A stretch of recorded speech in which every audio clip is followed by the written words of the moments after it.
बहुत इंपॉर्टेंट है। इसलिए जो रूस की तरफ से रद्द-ए-अमल आ रहा है। INS तमाल रूस से डिलीवरी की तैयारियां पूरी कर ली गई हैं। तलवार क्लास फ्रिगेट है।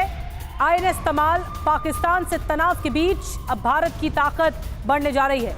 सूरत हाल बड़ी तेजी से कशीदा होती जा रही है। इस वक्त जो ताज़ा तरीन खबरें, पाकिस्तान नौसेना को एक बार फिर मुंह की खानी पड़ सकती है, क्योंकि तुर्की के युद्धपोत के जवाब में भारत एक बड़ा वॉरशिप अपने बेड़े में शामिल करने जा रहा है। भारत का सबसे बड़ा रणनीतिक साझेदार रूस एक बार फिर भारत की मदद के लिए आगे आया है। देखिए, रकबे के लिहाज से ही नहीं बल्कि आप अपनी फौज और अपने जहाज, मिसाइल, तमाम चीजें जो भी जंगी साजो सामान है, उस हवाले से भारत जो है वो पाकिस्तान से डबल है। उसके साथ साथ दीगर ममालिक से भी जो है वो बयानात आ रहे हैं, कंसर्न शो किया जा रहा है। जाहिर सी बात है, वो जो कंसर्न है वो जब एक्सप्रेस होता है तो क्या वो थोड़ा सा इंडिया की तरफ लीन करता है। जेडी वेंस ने, मेरा ख्याल है, द ओनली वर्ल्ड लीडर जिन्होंने इतनी क्लैरिटी के साथ ये बात की कि भाई इंडिया जरूर रिस्पॉन्ड करे। तो इसका मतलब है हिंदुस्तान कुछ करेगा। ये फार श्योर है कि हिंदुस्तान कुछ बहुत बड़ा स्टेप लेगा, और जराए भी ये बता रहे हैं कि हिंदुस्तान ने कुछ पॉइंट शायद मार्क किए हुए हैं। कुछ कह रहे हैं कि ब्रह्मोस मिसाइल भी वो फायर कर सकता है। और रेटिंग एजेंसी मूडीज की पाकिस्तान को चेतावनी, भारत से युद्ध पाकिस्तान पर भारी पड़ेगा, ये कहा है अंतर्राष्ट्रीय रेटिंग एजेंसी मूडीज ने। सिंध ताश माहदे को भी बीच में डाल दिया। दूसरी तरफ जो उनसे उन्होंने ये सारा ये जो है ना, ये भी थ्रेट दे दिया कि हम एक काइनेटिक एक्शन करें। नमस्ते दोस्तों, जय हिंद। हिंदुस्तान स्पेशल में आपका स्वागत है। दोस्तों, पाकिस्तान में आतंकी नेटवर्क के खिलाफ रणनीतिक योजना के बीच भारत जल्द ही दुनिया के सबसे उन्नत multi role stealth guided missile frigate Tamal का स्वागत करने के लिए तैयार है। इसे रूस के यंत्र शिपगार्ड में बनाया गया है। यह युद्धपोत घातक BrahMos anti ship missile launch करने में सक्षम है। पाकिस्तानी मीडिया चर्चा कर रहा है कि देखो, तुर्की का जवाब देने के लिए रूस ने भारत को एक स्टील्थ गाइडेड मिसाइल फ्रिगेट भेजने जा रहा है, जिसका नाम INS तमाल है। 2016 में भारत रूस समझौते के तहत 4 तलवार श्रेणी के स्टील्थ फ्रिगेट्स का निर्माण शामिल है, 2 रूस में और 2 भारत में। इस समझौते के तहत दूसरा युद्धपोत अब तैयार है। रूस में निर्मित 2 फ्रिगेट्स में से पहला INS तुशील पहले ही भारतीय नौसेना में शामिल हो चुका है। रक्षा मंत्री राजनाथ सिंह ने 9 दिसंबर 2024 को रूस की अपनी यात्रा के दौरान इसे औपचारिक रूप से शामिल किया था। INS तमाल के परीक्षण भारतीय नौसेना के अधिकारियों की मौजूदगी में रूस में पूरे किए गए हैं। ये एक बहुत बड़ी खबर है। या इससे ये वाजे हो रहा है कि हिंदुस्तान अब, यानी जब उसने खुद अपनी आबादी को खाली करवा दिया, इस तरफ से हमने देख लिया वो आबादी को खाली करवा रहा है, तो इसका मतलब है हिंदुस्तान कुछ करेगा। ये फार श्योर है कि हिंदुस्तान कुछ बहुत बड़ा स्टेप लेगा, और जराए भी ये बता रहे हैं कि हिंदुस्तान ने कुछ पॉइंट शायद मार्क किए हुए हैं। कुछ कह रहे हैं कि ब्रह्मोस मिसाइल भी वो फायर कर सकता है, कुछ भी हो सकता है। लेकिन कल जो खबरें चल रही थी लाइन ऑफ कंट्रोल पे फायरिंग की, नीलम वैली सेक्टर की, मैं आपको तस्दीक कर सकता हूं कि नीलम वैली में कल की तारीख में फायर नहीं हुआ, लेकिन आज नीलम वैली में यह चीज देखी गई कि उस पार जो आबादी है उसको खाली करवाया जा रहा है। तो इसका मतलब है हिंदुस्तान अब कुछ ना कुछ करेगा। जेडी वेंस ने, मेरा ख्याल है, द ओनली वर्ल्ड लीडर जिन्होंने इतनी क्लैरिटी के साथ ये बात की कि भाई इंडिया जरूर रिस्पॉन्ड करे, मगर इस तरह कि ये कोई रीजनल बड़ा कॉन्फ्लिक्ट ना बने।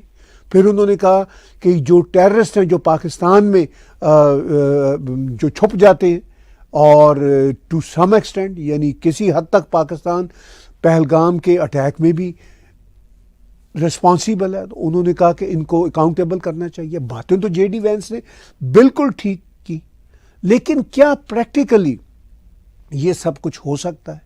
इस बात को भारत भी बहुत तरीके से समझता है। भारत को अंदाज़ा है कि भारत को ज़्यादा बड़े चैलेंजेस हैं किसी भी रीजनल बड़े कॉन्फ्लिक्ट्स के कॉन्टेक्स्ट में, सिर्फ भारत को नहीं।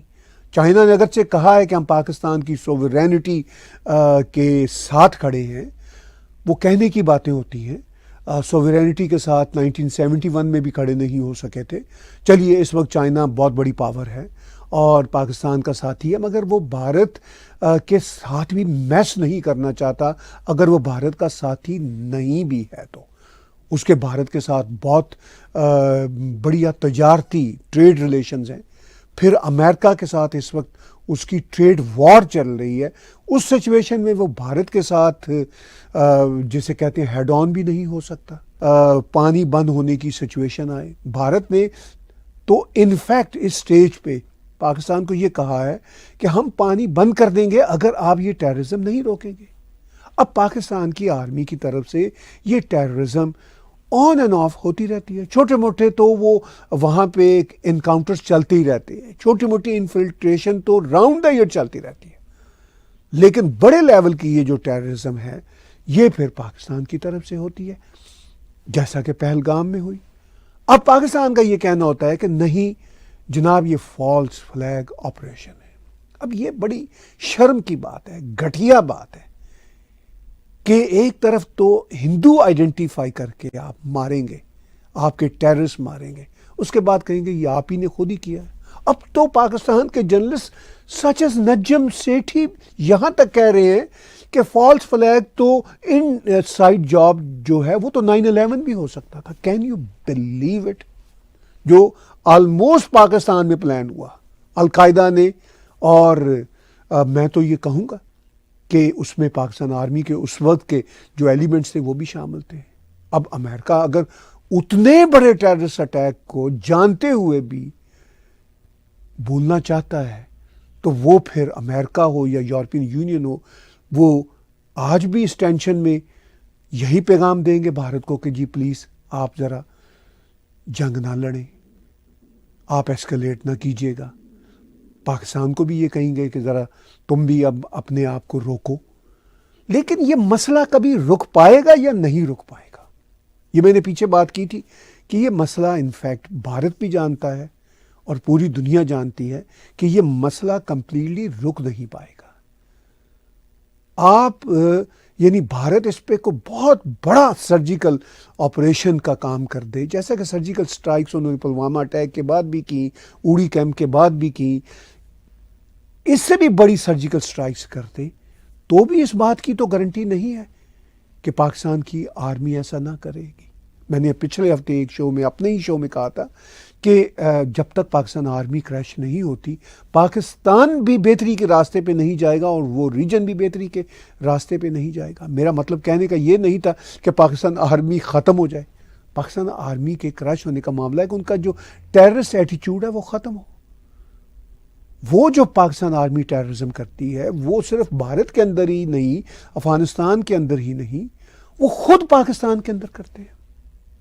जो वो इल्ज़ाम फॉल्स फ्लैग का भारत के ऊपर दे रहे हैं, जो किसी लॉजिक में पूरा नहीं उतरता, वो खुद उनकी जनता, उनकी पीटीआई की जमात, इमरान खान की जमात, जो सबसे बड़ी जमात है, जिनको शायद 70-80% पाकिस्तान की जनता चाहती है, वो 9 मई का वाक़या, फिर पिछले साल का जो ग़ालिबन 26 नवंबर का वाक़या था,